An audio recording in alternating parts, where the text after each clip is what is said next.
जय हिंद साथियों। रात का अंधेरा, हिमालय की बर्फीली चोटियां, जहां परिंदा भी पर नहीं मार सकता, वहां सरहद के उस पार एक काफिला चुपके से आगे बढ़ रहा है।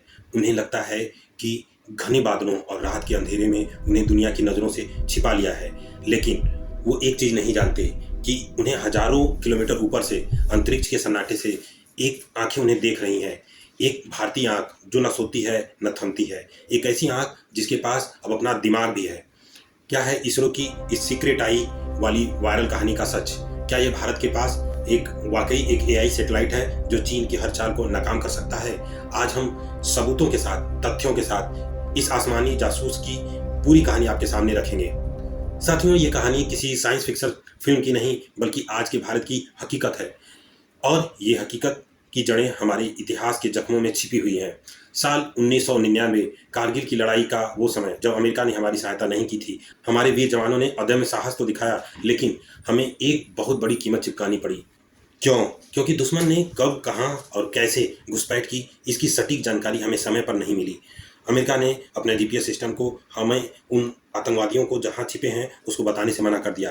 उस दिन भारत ने सबक सीखा कि भविष्य की लड़ाई में जमीन के साथ साथ आसमान पर से नीचे देखना या उस पर आसमान पर कब्जा करना कितना आवश्यक है। और फिर आया साल 2020, गलवान घाटी, जो पूरी दुनिया ने सैटेलाइट तस्वीरों से देखा कि चीन हमारी सीमा पर चोरी छिपे निर्माण कर रहा है। ये तस्वीरें एक अलार्म थी, एक वेकअप कॉल था कि अब पानी सर से ऊपर जा चुका है। लगभग 3488 किलोमीटर लंबी इस दुर्गम सीमा पर इंसानी निगरानी नामुमकिन सी लगती है, क्योंकि ये पूरा इलाका पहाड़ों पत्थरों से भरा हुआ है। यहाँ सिर्फ एक ही चीज काम आ सकती है, हमारी आसमानी आंखें, यानी तीसरी आंख, सैटेलाइट्स। तो इस चुनौती से निपटने के लिए इसरो ने अपने दो सबसे बड़े योद्धाओं को मैदान में उतारा। पहला है बाज की नजर वाला कार्टोसैट 3। ये कोई आम सैटेलाइट नहीं है, ये इतना शक्तिशाली है कि 500 किलोमीटर ऊपर से ही जमीन पर रखी फुटबॉल को भी पहचान सकता है। जी हाँ, रेजोल्यूशन है सिर्फ 25 सेंटीमीटर। चीन सीमा पर कोई भी गाड़ी खड़ी है, कितने टेंट लगे हैं, कौन सा हथियार तैनात है, कार्टोसैट की तेज नजर से कोई नहीं छिपता। लेकिन एक समस्या थी, अगर मौसम खराब हो जाए, घने बादल छा जाए, रात का अंधेरा हो जाए, तब क्या? यही एंट्री होती है हमारे दूसरे हीरो यानी RISAT यानी एक्सरे विजन वाले जासूस की।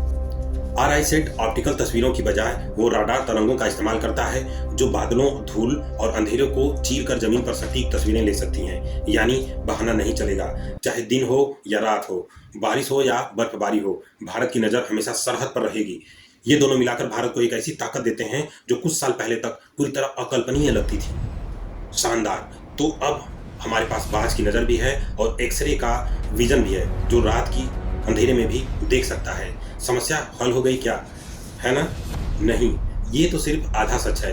एक मॉडर्न सैटेलाइट हर दिन टेराबाइट्स में डाटा भेजती है, यानी हजारों लाखों हाई डेफिनेशन की जो तस्वीरें होती हैं। लेकिन इन तस्वीरों के पहाड़ में से काम की जानकारी निकालना वैसे ही है जैसे भूसे की ढेर में से सुई खोजना।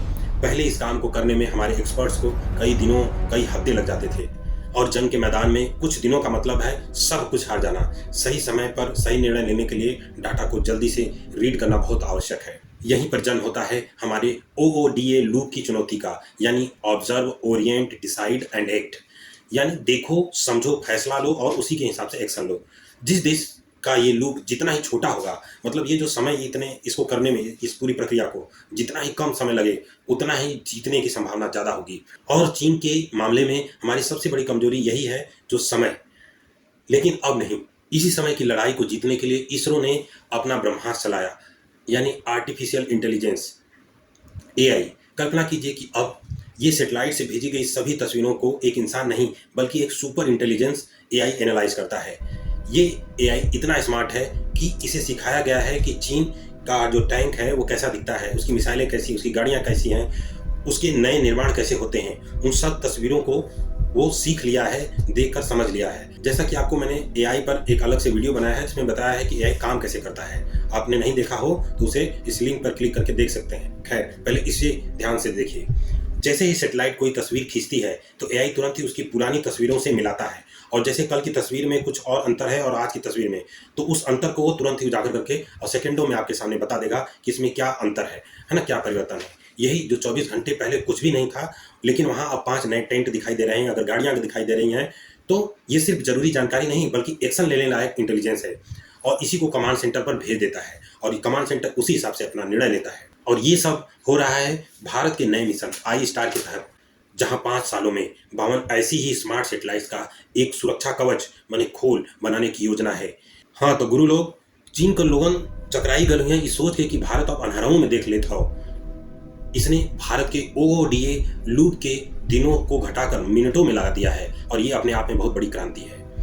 भारत की छलांग अद्भुत है, लेकिन क्या इसे हम चीन से आगे निकल गए हैं? सिक्के का दूसरा पहलू देखना भी जरूरी है। CSIS की स्पेस थ्रेट असेसमेंट 2024 की रिपोर्ट के अनुसार चीन के पास 500 से अधिक जासूसी सैटेलाइट्स का एक विशाल नेटवर्क है और भारत के मुकाबले ये कई गुना अधिक है।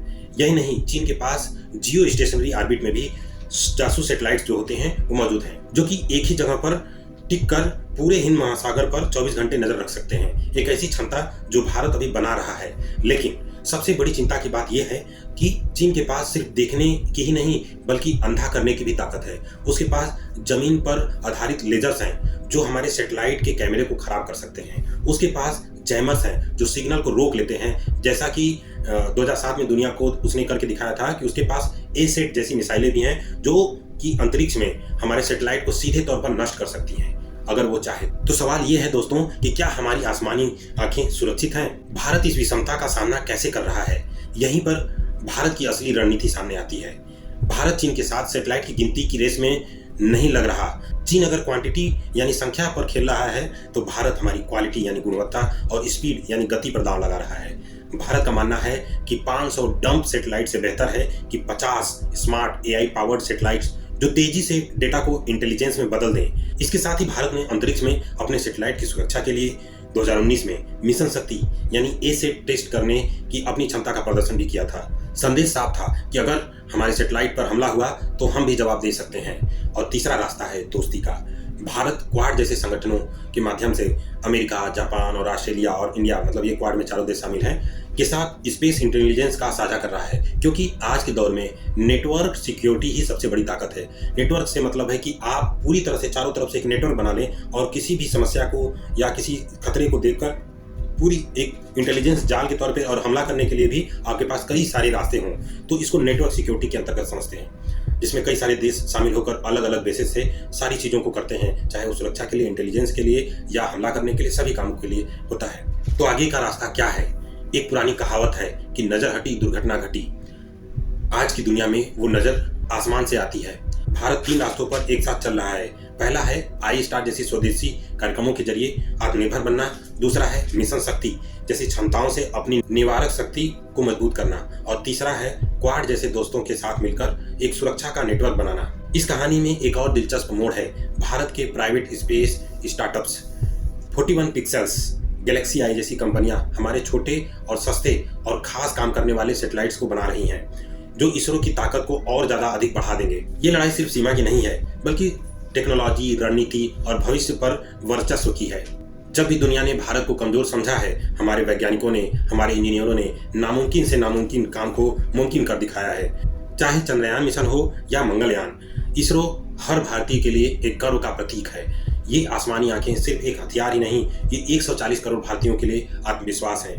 ये इस बात का भी सबूत है कि हम अपनी सुरक्षा के लिए किसी पर भी निर्भर नहीं हैं। ये हमारे वीर जवानों को दिया गया एक वचन है, जो जब वो सीमा पर हमारी रक्षा कर रहे होंगे तो आसमान से एक अदृश्य शक्ति उनकी हमेशा रक्षा के लिए उनके लिए खड़ी रहेगी। अंतरिक्ष अगला युद्ध क्षेत्र बन रहा है दोस्तों, और इस दौड़ में भारत न सिर्फ शामिल है बल्कि अपनी शर्तों पर लड़ने के लिए तैयार हो रहा है। आपकी इस बारे में क्या राय है? क्या AI पावर्ड सैटेलाइट्स भारत के लिए सबसे बड़ा गेम चेंजर साबित होंगे? नीचे कमेंट्स में जरूर बताएं।